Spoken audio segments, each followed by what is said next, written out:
Moi boa noite, ven de rematar o pleno ordinario do mes de xuño. Este foi un pleno con pouco contido, non había ningún tipo de iniciativa do goberno local, centrouse nas mocións dos diferentes grupos, 3 mocións do BNG, unha dos concelleiros non adscritos e outra do Grupo Popular. Nas 3 mocións do BNG quixemos tratar cuestións relativas ao casco histórico, os deportes e a unha cuestión cultural.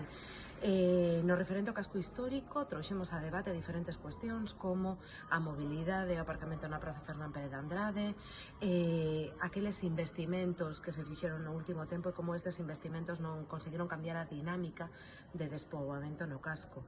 No referente á moción sobre o uso dos espazos deportivos, quixemos poñer a debate a cuestión da carencia de espazos para os diferentes clubes deportivos, que ven a necesidade de ampliar o tempo que lle dedican ao adestramento dos seus nenos e nenas e non teñen lugar onde facelo. En último lugar, no apartado cultural, quixemos traer unha desas mocións sobre actividades, sobre a dinamización da actividade cultural betanceira. No ano 1927 comezaba o inicio da colocación do novo palco da música de Betanzos, unha colocación, unha instalación que rematou o ano seguinte, en 1928. Para iniciar a conmemoración do centenario desa efeméride, propuxemos ao goberno local que elaborase un amplo programa de actividades sobre o propio palco e sobre os seus deseñadores González Villar e Martínez Santiso. E isto foi todo na noite de hoxe. Animámosvos a que vexades os plenos na canle de YouTube municipal. Moitas grazas.